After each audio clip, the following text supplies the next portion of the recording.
rekan-rekan media sekalian, tadi kita sudah melakukan langkah-langkah penanganan untuk pemadaman titik api dari gudang nomor 6 Gut Murah Paldam Jaya Jakarta, dan pukul 03.45 tadi dapat kita pastikan titik api sudah berhasil dipadamkan. Namun hingga saat ini masih kita lakukan pendinginan untuk mengantisipasi kemungkinan adanya panas-panas lain yang mungkin berdampak pada hal yang tidak kita inginkan. Dan kita masih melakukan investigasi di sekitar lokasi hingga saat ini, dan mungkin besok pagi juga untuk melakukan penyisiran dan pembersihan sisa-sisa material yang terlempar dari gudang munisi tersebut. Dan alhamdulillah tadi berbantuan dari Dinas Pemadam Kebakaran DKI bergabung dengan Dinas Kebakaran Kabupaten Bogor dan Bekasi, kita berhasil memadamkan semuanya, dan kami berterima kasih kepada Pemda DKI dan Pemda Jawa Barat yang telah membantu kita untuk melakukan penanganan yang dibutuhkan, sehingga titik api yang tadi kita memicu ledakan sudah berhasil kita padamkan. Dan kami juga menghimbau kepada seluruh masyarakat yang di sekitar lokasi ini untuk tenang dan tidak usah khawatir lagi, karena kita nilai dampaknya ini sudah tidak akan menimbulkan ledakan lagi. Tapi kami masih juga memintakan para aparat kami menginstruksikan dari aparat teritorial Kodam Jaya dan Kodam 3 Siliwangi, khususnya Kabupaten Bogor, untuk apabila nanti ada mungkin kelongsong atau pengungsi yang terlempar dari ini, untuk dilaporkan pada kami. Tapi sejauh ini semua dampak yang terjadi, kelongsong yang mungkin tadi mungkin banyak di media terlempar ke ini, sudah kita amankan semua pada saat ini. Namun untuk itu kami tetap akan melakukan penyisiran hingga hari ini, dan aparat kita masih bekerja sampai dengan besok pagi untuk melakukan penyisiran dan pembersihan. Mungkin itu penyampaian awal dari kami. Kami mengucapkan terima kasih sekali lagi kepada seluruh unsur terkait yang telah membantu kami untuk melakukan pemadaman gudang munisi nomor 6 Gut Murah Kodam Jaya Jakarta ini. Demikian. Jenderal, untuk ada kan masih ada beberapa orang yang diungsikan gitu ya di sekitar perumahan kota wisata itu sebaiknya tetap sementara. Jadi saya klarifikasi ya, yang sebenarnya tidak titik pengungsian, tetapi ada antisipasi dari Pak Camat dan Pak Lurah untuk merelokasi warga yang dekat dengan titik api ini, yaitu di Kelurahan Ciangsana tadi, di 2 titik, di masjid dan di kantor kelurahan. Dan itu dievakuasi untuk sambil menunggu dampak ini selesai gitu loh. Tapi pada saat kami tadi tanyakan lagi, sebagian besar sudah kembali ke tempat keluarga masing-masing. Sehingga titik pengungsian tadi diantisipasi saja oleh aparat dari pemerintah daerah, khususnya Kabupaten Bogor, Desa Ciangsana, untuk relokasi warga yang kemungkinan akan terdampak oleh ledakan ini. Demikian. Pak, izin pemadaman berapa? Kenapa? Untuk pemadaman? Pemadaman tadi dilakukan dari 27 unit pemadam kebakaran gabungan DKI dan Jawa Barat tadi. Mereka bersinergi untuk melakukan, tapi tidak semua bisa masuk ke lokasi, hanya dari Jakarta yang bisa masuk sampai ke titik api karena kemampuannya yang diharapkan dari DKI. Berapa jam? Tadi dari mulai jam 1 mungkin sampai dengan jam 3.45 tadi. Pak, izin ada kerugian material dari ledakan di Gut? Kami tadi sudah meminta Dandim Kabupaten Bogor dan Kabupaten Bekasi untuk mendata apabila ada kerusakan rumah warga yang terdampak oleh ledakan ini, dan mungkin besok pagi baru kita pastikan ada dampak apa yang terjadi di rumah-rumah penduduk di sekitar ini. Jenderal, ini mengingat radius ledakan yang tinggi 1 km, itu kenapa ternyata hanya gudang 6 yang dapat meledak? Nah, kami sampaikan dari awal tadi kan bahwa sistem pengundangan kita sudah sangat baik, sehingga ketika gudang 6 meledak, gudang 5, 7 itu tidak kena karena ada tanggul yang perlindungan dan jaraknya 100 meter per gudang, sehingga dampak ini yang keluar ke arah pemukiman adalah dari pintu yang pintu masuknya saja, sehingga tidak terdampak oleh, sebenarnya hanya melakukan pendinginan di gudang 5 dan gudang 7 tadinya. Demikian. Oke.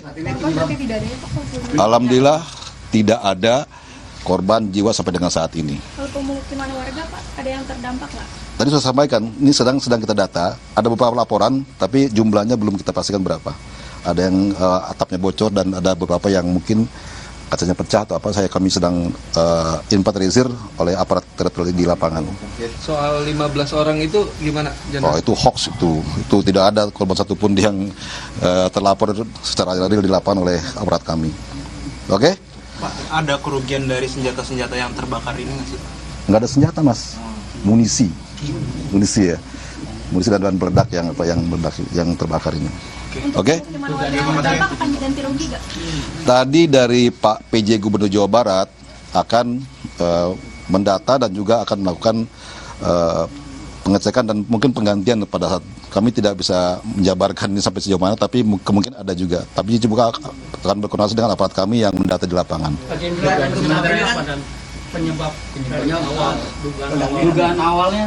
Untuk detailnya masih kita akan investigasi, tetapi kan karena yang tadi sampaikan di awal bahwa ini adalah munisi-munisi kadaluarsa dan sudah afkir yang kemungkinan sudah sangat labil, baik unsur kimianya maupun zat-zat lainnya, sehingga itu yang baru kita perkirakan.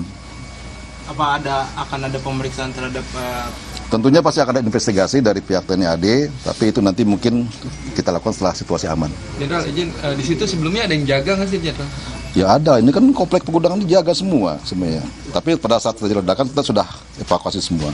Dan itu ada amunisi yang jatuh ke rumah keluarga gitu, terus seperti apa juga? Kan tadi udah saya bilang tadi kan, sudah ada yang sudah kita amankan semua tadi kan, ya. Oke, cukup ya. Oke, makasih. Terima kasih banyak. Ya. Saudara, tadi merupakan informasi terbaru terkait dengan meledaknya gudang amunisi TNI AD, dan tadi disampaikan oleh Pangdam Jaya Majen TNI Muhammad Hasan. Disebutkan bahwa saat ini titik api sudah padam dan dipastikan tidak ada korban jiwa baik dari TNI maupun juga dari warga yang lokasi tempat tinggalnya berdekatan dengan gudang yang meledak tersebut.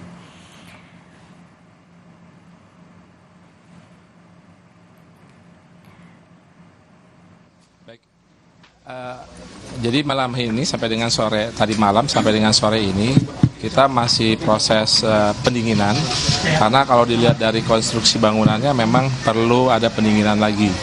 Nah, sampai dengan saat ini kita sudah mengerahkan unit robotik, dan kita juga mengamati dari drone dari atas apakah masih ada titik api atau tidak. Tadi saya lihat terakhir data yang kita dapat sekitar jam 3.30 itu sudah ada pengurangan dari titik apinya. Jadi istilahnya tinggal pendinginan saja, mungkin 1 jam 2 jam ke depan kita sudah bisa nyatakan selesai. Mungkin dalam pemadaman itu ada kendala seperti apa?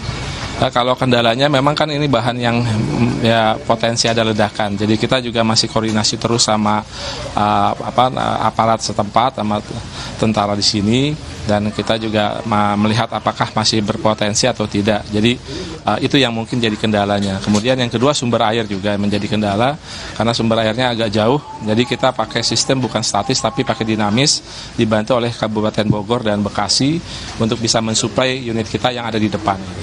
Selain tadi ada 16 unit yang dikerahkan gitu, itu berarti nanti sampai hari Minggu siang atau sore mungkin tetap disiagakan di sini juga untuk berjaga-jaga. Betul, untuk menjaganya nanti mungkin Kabupaten Bogor atau Bekasi yang akan standby. Kalau kita nanti mungkin sekitar jam 6 atau jam 7 kita sudah persiapan untuk balik kanan lagi. Berarti tadi semua unit 16 unit yang dimiliki dari DKI Jakarta semua diterapkan Bapak? Iya, semuanya kita mainkan, karena kan memang tadi saya bilang kita buat rangkaian untuk sampai ke titik yang gudang nomor 6 tersebut yang terjadi kebakaran itu. Pak, mungkin jelasin sedikit perbedaan sistem dinamisnya sedikit. Iya, kalau di statis itu kan sumber airnya, jadi mobil itu sudah stay, jadi sumber airnya sudah ada. Nah, sekarang kan sumber airnya jauh, maka harus ada unit yang memang mensuplai, mengambil air dari jauh tersebut dibawa ke unit yang terdekat untuk suplai ke depan. Semacam sistem estafet gitu? Betul, kalau estafet yang sedang di sini. Jadi untuk penggunaan robotik apa tidak ada kendala sama sekali? Nah, alhamdulillah tidak ada. Nah, justru robotik itu sangat membantu sekali dalam segi operasi, karena memang kan di situ tempat yang memang potensi potensi bahaya bagi anggota, maka kita bisa gunakan operasi itu dengan menggunakan peralatan robotik itu. Berarti untuk yang sebelumnya anggota TNI yang jadi sebelum pemadam kebakaran itu sudah mengantisipasi terkait potensi peledakan itu tidak ada lagi apa? Tidak. Tadi yang disampaikan Panglima, jadi memang sampai saat ini potensi untuk ledakan sudah tidak ada lagi, hanya sifatnya tinggal pendinginan saja. Tadi saya bilang 1 jam 2 jam lagi mungkin insya Allah sudah kita tuntaskan. Gitu. Terima kasih. Sama-sama. Terima kasih. Sama-sama. Terima kasih. Tadi disampaikan oleh Kadis Gulkarmat Pemprov DKI Jakarta, Satriadi Gunawan, bahwa memang potensi ledakan sudah tidak ada dan rencananya atau diperkirakan 1-2 jam kemudian ini sudah selesai, dan tadi juga disampaikan saat ini sudah proses pendinginan.